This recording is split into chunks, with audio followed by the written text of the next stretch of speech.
Thank you for joining us. I'm Kevin Weitzel with Outhouse. We are a digital asset company, and a drafting company. So we produce all the digital fun doodads that builders use to put on their website, interactive floor plans, interactive site plans, etc. That's what we do. I'm the co-host of the Home Builder Digital Marketing Podcast, the longest title of any podcast, I think, on the planet. But I'm co-host of that with my friend over at Blue Tangerine, Greg Bray. We have a weekly release that usually comes out on Wednesdays. We've had a couple bonus episodes that might not have come on Wednesdays, but those do come out weekly. We've been doing that for now over 4 years. And then, of course, we also have our webinars that we do from time to time. Those aren't on a specific schedule. It's just when we can get a fantastic guest in to expose their knowledge from their brains. So today we are graced with Jeff Schneider. Jeff Schneider is the managing partner at Velocity 23. He has been a HubSpot partner for 13 plus years and was one of the first in the home building sector to be a HubSpot partner. So welcome, Jeff. Can you give us just a quick little synopsis and introduction to you? Yeah, absolutely. Thanks so much for having me, Kevin. I really appreciate it. So yeah, I started off, I've been an entrepreneur for 18 years, 15 years in marketing, 13 years specializing in the home building industry. Have been working with marketing automation software since it literally came about. 13 years now, I was a HubSpot partner, and like you said, one of the first that specialized in this industry. So Velocity 23, what do? Well, we focus on helping home builders to scale up lead generation and close more sales. And really our wheelhouse and all that, digital marketing is such a broad topic, and there's so many different things under that umbrella. But really where we focus and specialize in is lead generation, but also lead nurturing. So how do we get people into kind of our world and then stay in front of them and deliver value while they go through that research phase of buying a new home, which we all know can last months or years. And then when they're ready to buy, how do we influence them to buy from you? So that's really our wheelhouse and where we focus. So can we chat about a couple of stats? Number one, 7.4 million website sessions, 110,000 leads generated, 9,600 home sales, and $3.4 billion in reported revenue by your home builder clients. That's actually pretty impressive. Thank you. I think I've done, I've supplied at least one lead to somebody. I don't know. Carl, you want to buy a house? Go see these people. No, I'm just kidding.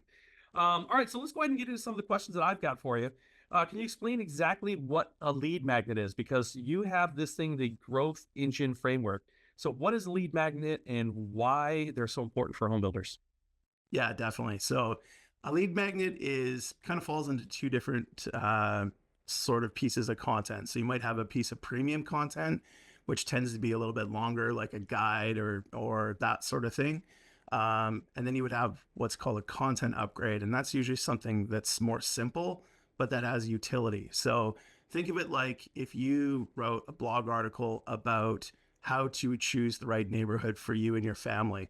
Well, you might have instructions in that blog article about things to look at and things to review, but then you can offer a lead magnet that is a content upgrade that might be like a checklist, right? Or a little worksheet that they can fill out. And so it's just simplified, but it provides utility. So you've just educated them on what they need to know to do that step. And now they can put in their email address and download a worksheet or a checklist to utilize what you just taught. So there's a lot of additional value there. And you being a HubSpot partner, it's very important that the audience knows that this is not an HubSpot advertisement. This is just that he's an expert in this field. This is universal across multiple CRM. If you're using Lasso or Top Builder Solution or anything, is that pretty much correct? What we're going to be talking about today? Okay. Yeah, 100%. Yeah, what we're talking about with lead magnets, you can do with any kind of tools that are out there on the internet today. It's not just with HubSpot. So we're talking about format and formula today. So how do those lead magnets fit into the growth engine framework? Yeah, for sure. So the concept of a growth engine framework is that people go through this long home buying journey. And we've done a whole bunch of focus groups in the past, talking to people that were getting ready to buy a new home and then people that had just purchased a brand new home. And we sat down with them and we just riddled them with questions like, let us get in your heads. What kinds of things were important? What kinds of questions did you have? What was kind of the order of things that you went through as you got ready to buy your home? And we spent a lot of time really trying to understand, how do people buy homes? And what we realized as a result of that is that there's like 19 questions or 19 different decision points that most home buyers go through. Now, depending on the type of buyer and where they are at the stage of life, there could be more, there could be less, but there's kind of 19 that are sort of universal. And so what we understood was that if we help create content around each one of those decision points, we're providing value to that prospect, helping them with their research, we're building trust. It gives us an ability to get in front of prospects long before they're coming out to the show homes. So it's positioning you differently, but you also have the ability to influence the way that people are thinking. Because we all know that oftentimes when it comes to marketing homes, we're not just marketing ourselves against the other builder down the street, we're also marketing ourselves against resale. And so what we want to do is influence and start to shift people's belief patterns around purchasing their next home. And so we've mapped out these 19 different decision points. We start creating content around that.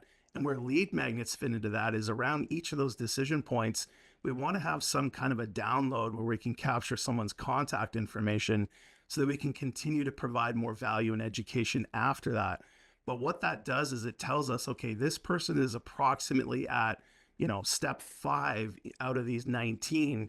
So now we know what content that they need to have delivered to them after that to kind of keep them moving down that path of buying new and ultimately buying from you as the builder. And this just in, apparently when the host was joking around about housekeeping in the bathroom, he failed to mention, there's no earpiece. He failed to mention that if you have any questions or comments for Jeff, please place them in the chat. We will absolutely get to you today. Okay. So what is the difference between a good lead and a great one? A good lead magnet and a great lead magnet? I think quality. So a really good lead magnet or a great lead magnet is going to kind of take the content that they were on that page or that blog article and expand on it and deeper dive into it. So you don't want to create a blog article that's 4,000 words long because no one's going to read it, right? So you want to touch kind of on the high level pieces of information in that blog article, but then that lead magnet can kind of deep dive further into that. Or from the utility standpoint, a content upgrade, you're providing, again, some kind of a tool that makes it easier for them to implement what they just learned, right? So here's how to interview a home builder. Here's an interview checklist where you can actually write the responses in to make it easy. That's what makes a great lead magnet, in my opinion. And a lot of times, one of the more common ones that I see out there is like download our brochure. Well, that's not bad. And it's a little bit better than most builders because most builders, if you look at their websites, the only forms that they have are all bottom of funnel, right? Talk to our OSC, talk to our salespeople, contact us. And I always go, well, that's only 3% of the market. What about the other 97% that aren't ready to do that yet? So basically you're thinking that they need to have lead magnets at other stages in the game. Absolutely. Absolutely. Because the earlier you get in front of somebody, the more opportunities that you have to influence and shift their belief patterns and influence them to go new and buy from you ultimately, right? Because if you think about it, if I'm talking to a potential prospect months before any of my competition is, when they actually get to the point where they're like, okay, we're ready to go out and start talking to sales reps and visiting show homes, I'm already on the short list. Because I've been their advisor this whole time. I've been delivering value and education. It's like, here's how you make a smart decision for you and your family and your situation, right? So I have a leg up on all of my competitors when I do that. So basically you're thinking maybe earlier on, possibly send them, give them the opportunity to have a link to stats on how many pounds of dead skin are in an existing home as compared to that brand spanking new home. Do right? you really want to pull people's I toenails out of think your it's a carpet? disgusting stat, but I guarantee it's pretty gross. So with the lead magnets especially, where are you seeing builders making common mistakes? Can you think of any off the top of your head or any of them that are just glaring that you see on a regular basis? Well, this doesn't just apply to lead magnets, it applies to any forms online. One Yep. of them is asking for way too much information. So I think sometimes as marketers, we're like, oh, it'd be really valuable to know this about our prospects, but we stop to put ourselves in the prospect's shoes. So if I'm on your website and there's a form that's like, when are you looking to buy? What's your budget? And like, I feel like I'm being interrogated and I'm not maybe ready to provide all that information. So I don't fill the form out. So that's a lost opportunity. And so my advice for that is always ask for only the information that you need immediately to utilize, whether that's for segmenting or follow up. Rely on your salespeople. Salespeople are really good at what they do. Allow them to capture that additional information in the first time that they have contact with that prospect, right? So the number of fields on a form, and if you look at the metrics and the statistics around it, for every addition, I think the sweet spot is like, depending on if it's top of funnel, middle funnel, or bottom of funnel, the sweet spot is right around 4 to 6 different fields. Any more than that you add is a significant drop off in the amount of the conversion rate you're going to have on that form. So I always caution people, like, only ask for the minimum amount of information. As an example, if they're going to download something, you don't need their last name, right? We don't need to have that until they're more sales ready, bottom of funnel. But middle of funnel or top of funnel, hey, first name so that you can personalize the email, which is a small touch, and their email address. And then I always recommend that people find out, we call it a self-identifying field. So it says, which best describes you. And then in the drop down, it says, well, I'm looking to buy my first home, or I'm, looking to move up, or I'm looking to downsize, et cetera, et cetera. And what that does is it kind of puts them into a bucket for you so that you know how to communicate with them after that. Because obviously somebody that's getting ready to downsize has way different information needs than somebody that's never bought a home before in their life. I don't remember the origin of the study, but on an interview with the Zappos guy, and I forget his name too, but he was basically stating that the reason why it's mandatory for email, because that is a universally accepted communication pathway, but they make the phone number optional because when they made it mandatory, the percentage of people that would bounce off and not leave any information was alarming. Versus just getting their email. That's all they needed to be able to start selling them shoes or market shoes to them, or even remarketing. So there is some truth to that. And we offer the same thing when we do IFBs, is when somebody saves a plan, we leave it up to the builder if they want to have optional or mandatory phone number, but we do recommend optional as well. So I agree with you on that. I think optional is a good idea, but the one thing that you have to keep in mind, like I always try to tell people, stop, put yourself in the prospect's shoes for a minute. We know as marketers that unless there's that little asterisk, it's not required. But that doesn't mean that everybody knows that. And sometimes just seeing that phone number field on there scares people off. Like, I don't want to talk to anybody yet, right? People buy when they're ready to buy, and they reach out to sales when they're ready. So I would often say, like, depending on the type of content or the download it is, if it's like top of funnel, people are just kind of starting to look for information, or middle of funnel, don't even put a phone number on there, right? Because it's just another thing that could possibly scare them off. There's more opportunity and value in capturing somebody's email address, because then you can get direct access to their phone and, directly send them information. You can get the phone number later. All right. Build some trust first, right? This one, I'm going to hold their feet a little bit to the fire on this one, because I see some VPs in our audience, and I know that they always want to measure their efforts and what the results are. So how can a builder utilize an implementation of, various magnets and then see the results from that outside of just, lead capture? Yeah, definitely. So my recommendation is every page on your website should have some kind of lead capture on it, some kind of a lead magnet. And then basically you want to look at, there's a couple of different things. So you can look at a call to action, which is like a button or a banner on that page, or it could be a pop-up window. And you want to see how many, what's the conversion rate on that particular button or banner? So how many people viewed it and how many people actually clicked on it or submitted the form? Same thing with a landing page. So if you have it, maybe you have a pop-up window that says, hey, before you go, download our checklist.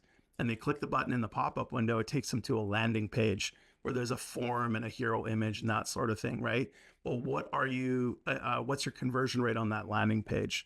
So oftentimes we'll see people that, 5 to 10% on a landing page, but it could be as high as 20% or even higher, depending on how well that page is crafted.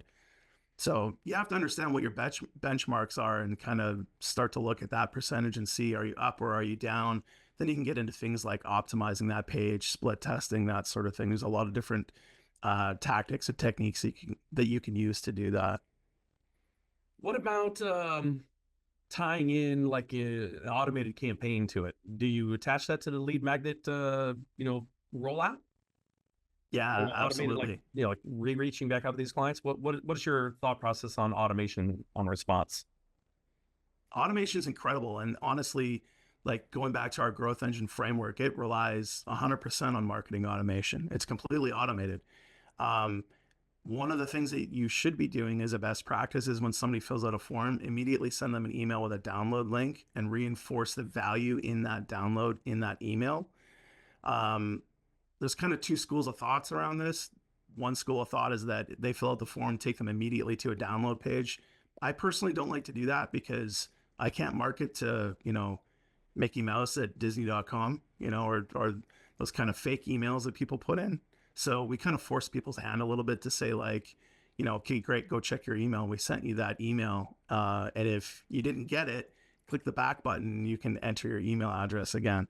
So give them another opportunity to be like, no, give me your legitimate contact info and I'll send you the goods. So That's cool. that's one of the things I look at. But yeah, send an automated email right away. And then,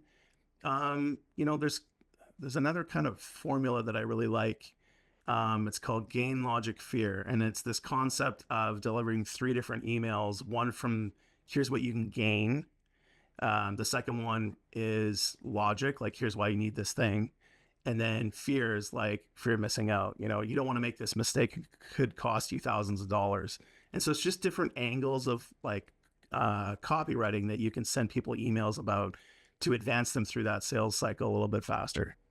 When we open up this next phase, all the homes are going up 10 grand. You want to pay Yep. $10,000 more? You want to move in now, baby? All right. Anyway, uh, obviously you work with a lot of clients. So do you have any success stories that you can share, whether it be anonymous or naming off a builder or two? Yeah, absolutely. So we started off primarily focused in Western Canada and worked a lot with the Qualico group of companies. So we've done a lot of business with them. Sterling Homes is probably one of my favorites because when they first came to us, it was, I can't remember the year exactly. I think it was 2016. And they were still primarily focused on traditional marketing. So billboards, radio ads, that sort of thing. And they were dabbling with digital. They didn't really know what they were doing, but knew that they needed to do it, right? And so then what happened is Alberta is very heavy oil and gas, and our oil sector tanked. So the economy it shrunk really, really quickly. But on top of that, all the builders, because things had been very prosperous prior to that, all the builders were just build, build, build, build, build, build, build, and they flooded the market with inventory. So it was kind of these two really bad things that really just shrunk the market really, really fast. And so they're going, well, what do we do now? And so we talked to them about, at the time, we didn't call it a growth engine. That's kind of the name of it now, but this strategic content system where we're educating buyers and walking them through all these different steps. And so we implemented this for them. And then within the first 12 months, their website traffic grew by 18%. Their lead flow increased by over 130%.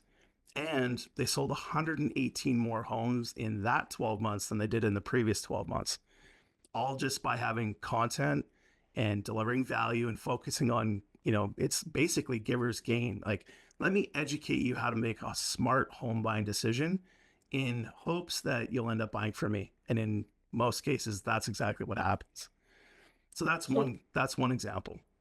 so uh, I'll ask you for another one if you have another one. But before that, what about, because this is all applicable for builders that are in competitive markets, that are competing against other builders, competing against existing homes. What about those small town builders that happen to serve a community of 10, 20,000 people, and they really don't have any competitors? Do they still need all these tools? Do they still need to have the same trickery, if you will? I would say yes. And the reason for that is, again, we might not be competing against other builders in the market, but we're oftentimes competing against resale. And you want to take advantage of the opportunity to start to educate people about why new makes more sense than resale. And so when we talk about influencing people, or we talk about shifting someone's belief patterns, you can't go from, like, if somebody's kind of leaning towards resale, you're not going to convince them to go new in one shot. Oftentimes you have to break that down into a small series of yeses, right? So it might be like, well, here's some of the reasons why why buying new makes more sense. Here's some of the options that you get when you design your own home. And you do that in like a series of small steps. And so even if there's no real competition in your market, being in front of people before they're ready to make that buying decision, it just gives you that opportunity to position yourself differently, build trust and that sort of thing, like I mentioned. Let me ask you two things. One, and this actually came in from an emailed question beforehand. Is there a magic number to how many lead contact forms you should have on your website that doesn't make you seem too pushy? Yeah, that's a good question. Thank you, Susan. I don't think there really is. Again, my opinion is that every single page of your website should have some kind of lead capture mechanism on it. And that lead capture mechanism should be very relevant to that page. Like, as an example, a lot of builders are really scared of the pop-up window. They're like, oh, it interrupts the user experience. Well, it does, right? But if whatever is the context of that pop-up window, if it's relevant to that page, and you have to understand the user's intent on that page, if it helps them accomplish their goal faster, well, then it's helpful, not interruptive, right? And so every page of your website, you should have something like that that's going to act as a lead capture mechanism. The other thing that I recommend that builders do as well is have a resources page on your website where you have, like, if you're creating multiple lead magnets, have a library or a resources page where people can see all of them all in one spot. It's not uncommon to find somebody that goes in and they'll download a piece of content and they'll start to review it. And then later that day or even the next day, all of a sudden you're getting all these notifications that they're just one by one going and downloading all your resources. And then the cool thing about that too is some marketing automation systems have this capability called progressive profiling. And what that means is that if somebody has filled out a form on your website, and let's say that you ask them, which best describes you, are you a first-time buyer, are you downsizer, et cetera, if they've filled that out on the form already the first time, well, the next time they go to fill out a form, it'll replace that field with another field that you don't have the data for. So maybe it might be like, well, how soon are you looking to move into your new home? And so if you think about all these kind of high level qualifying questions that we ask, that salespeople ask home buyers, we can start to collect that data from them one by one as they fill out forms and download different pieces of content on our website. So eventually when they do wind up in front of sales, we have a lot of intelligence about that particular prospect. Let's talk automation then. Let's circle back to that one. What is with the multiple builders that you work with, is the empirical data that you have, is there a magic formula or a secret sauce to the number of automations that you should have in place? How many touch points should you have just from the automated side of the house? You should be contacting people once a week. Once a week is the sweet spot, but you have to focus. So I always tell people, focus on the 80-20 rule. 80% of the outreach or the content that you're delivering to somebody, needs to be adding value or educating. 20% can be promotional, because that's often sometimes things that builders get wrong, in my opinion. Sometimes they're too afraid to promote. They're like, well, we don't want to scare away our lists, so they don't ever promote. Or on the flip side, they're like, we got to sell, sell, sell. We got a quota. So it's just nonstop. Like, we got this new quick possession. We're opening this new community. And it's just constant bombardment of buy now. If you stop and understand for a moment, so I just did a podcast about this, actually. Think of it like a trust bank.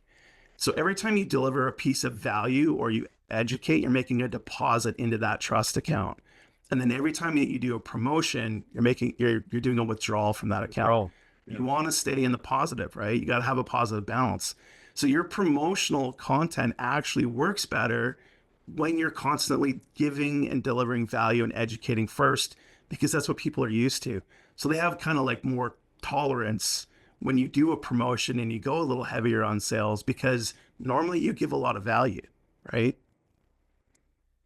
Does that So answer the question? I feel like I kind of went zigzagging all it over went a the little bit, place. crazy, but no, it was a good answer, and I didn't see anybody pop up with any kind of questions on that subject, so that's fine. Um, Let me ask you this, because we hear both ends of the spectrum. We hear these case studies and these secret buyer studies that say that 70-80% of builders don't even respond to the first outreach to from a client, a potential buyer. We also hear if the opposite end of the spectrum is the average consumer only has 3 seconds of attention span. So, what is your thoughts? Just your personal thoughts, from what you've seen working build after builder, of that time frame that's an acceptable amount of time to get back to a client, to an inquiry.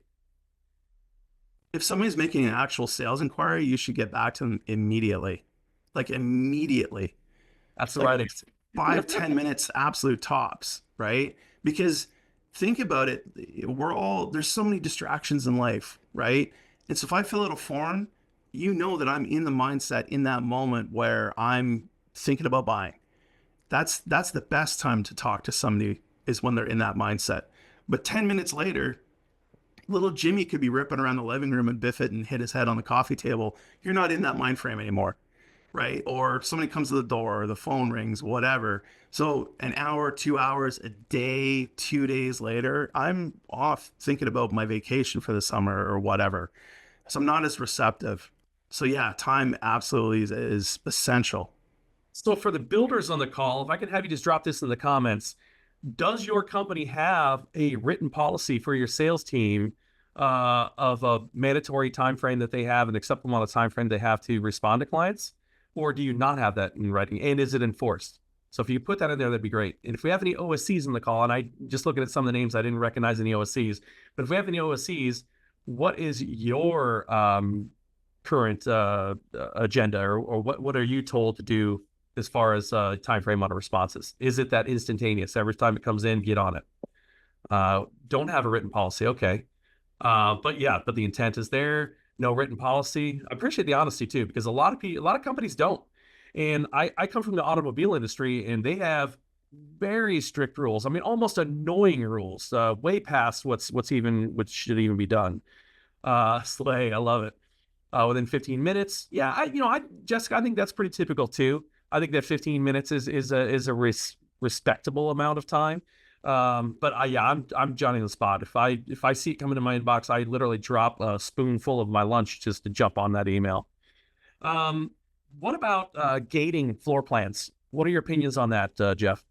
Gating where they have to give the information to see floor plans. They have to give the information to see, the various elevation, the elevation visualizer, if you will. Right. I personally don't think that's a good idea. And that's kind of common in the industry. People are like, oh, I know, I want to capture, as many leads as I can, so I'm not going to give anybody anything. And then you have people on the other side of the argument that's, we don't want to gate anything. Well, then you don't have an opportunity to generate leads. So you got to find a happy balance there, right? So the floor plan thing is really interesting, actually, because one of the more successful types of lead magnets that we found are lookbooks. And so pretty much every builder has a floor plan on their page, and then a little button that says click here to download the PDF, and you click on it and it just takes you right to a PDF. That's it. And there's nothing special about that, and everybody does it. So instead of doing that, say download our Aspire model lookbook, right? It sounds a little sexier. It's got a little more sizzle to it. You already sold me on that. What's that? You already sold me on it just from your description of the Aspire. There you go, right? And so when you download that, well, now they get more of like a model brochure. And so it's really image heavy, and you order the images in the way that somebody might walk and tour that home. And, today you can get virtual staging done for ridiculously cheap, as long as you have good professional photos. And the normal person isn't going to be able to tell. So that's not really an obstacle anymore.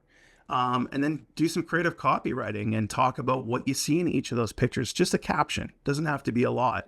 Then you put like the floor plan drawings in there, maybe put what your standards are, put some of the different options or add-ons, and then have a call to action page that has a button linked in that PDF where they can book an appointment with the OSC or the sales rep to have their questions answered. So it actually moves them further towards buying than just getting a black and white PDF that's really boring. So let's talk budgets for a second there, because obviously your service, there's a cost to hiring you to help a company out. But let's talk about the very small builder, because obviously, Carl, the builder that builds, what do they call it, Chuck with the truck, he might only build 1, 2, 3 houses a year. Are there any lead magnet tools that these small builders can put in place that are budget friendly? Yeah, absolutely. So one of my favorite tools for all of this is called ConvertBox. And if you go to velocity23.com/ConvertBox, then you can you can see what this tool is all about. And basically it works on any website, doesn't matter what the platform is. And it's just these beautiful pop-ups. And those pop-ups can have embedded forms, and they can fill out that form, and then that whole process can take place. So you need a tool like that to do the pop-up, and then you need a tool to do your automated emails. MailChimp is a really inexpensive way to get started with that. Lots of people in the industry use MailChimp. So that's a very minimal cost. You can connect the two of those together. And then you just need to create that PDF. And honestly, the easiest way to do it today is Canva. I mean, anybody that's got any kind of, computer skills and half an eye for design can make incredible things in Canva. So you can do this really inexpensively if you're okay with putting in a little bit of time to do it, right? Carol Morgan of Denim Marketing seconds your Canva recommendation. She loves Canva. And I can tell you that Tabitha, that works for us part-time, she also uses Canva. So yeah, she says it's so easy I could use it. And I don't know if that's the case. Danny used it. Oh, that's a Scott Stanleyan right there. Yeah, Danny used it here over at Scott Communities. So yeah, it is definitely a fantastic tool. Well, let's kind of do one last thing to wrap up. How about notifications? Who on the team should get notified, and is every single touch worthy of a notification? Yeah, this is a great question. So some of the OSC people don't necessarily agree with me when it comes to this stuff, but I think that most builders, when they have an OSC team, they're used to just having that bottom of funnel contact forms. And so the way that they do it is any incoming lead they reach out to. But because we focus on middle funnel and top of funnel, those people aren't necessarily ready to talk to an OSC. So I would say either top of funnel, middle funnel, maybe don't reach out to them. Or if you're adamant about reaching out to them, you have to change your approach, right? And so the recommendation there is, hey, I noticed that you downloaded XYZ, whatever lead magnet. Just wanted to know what kind of information you were looking for. And did you have any questions? Is there any other resources that I can provide for you? Let me know. I'm your internal resource here with ABC Builders. So it's just a different approach. You're not trying to book a call with them and, when are you looking to buy and all that. You just got to take I'm just here to help, right? I'm here to remove barriers and just give you what you need in order for you to carry on through this home buying process, because I recognize that you're not going to talk to me until you're good and ready. So as long as we recognize that, how can I support you to move you along and pull those barriers out and reduce the friction? Do you have any pointers on the website as far as, like somebody just wants some free information, or do you have any kind of consulting that you do? Not to make it an ad or anything, but I just, you're giving us your time. So I'd like to just know if there's anything that, for me. Oh, sorry. Yeah, for you personally. Yeah, for you personally. Yeah, I mean, velocity23.com is our website. Definitely connect with me on LinkedIn. I'm trying to get a little bit more busy on LinkedIn, so I love to connect with people there. And we do a free 1-hour strategy call. So if you want to just pick my brain and talk about whatever, happy to do that. And there's a great big red button at the top of our website that says book a call. So you can hop on there and do that. And I'd love to chat with you some more. Great way to connect. Do you have any last little bits of advice or any words of wisdom you want to pass on? Oh man. Um, a lot of people think that givers gain is kind of airy fairy. And I have proven over 13 years that it absolutely is a viable marketing method. Um, Lead magnets work. Do they take work to create? Absolutely. Does it take time to understand and really figure out what the home buying journey looks like? Sure, it does. But when you do that and you start to create content around all of these different decision points and you focus on how do I get in front of those people to make their life easier and deliver value and education, it pays off in absolute spades down the road. Lots of times builders are like, oh, we're so busy. We got this going on and that going on and this community opening and that showroom opening. They're like, I don't really see a lot of value in blogging. I'm like, blogging is your 24/7 sales assistant. Like you can't undersell or put down content marketing. Like I'm an old school guy, so blogging and email marketing. Like if I could pick two things, it would be blogging and email marketing. That's what kicks ass in my opinion. Thank you, everybody. I appreciate your time today and have a fantastic day. Thanks everyone. Appreciate it. Thanks, Kevin.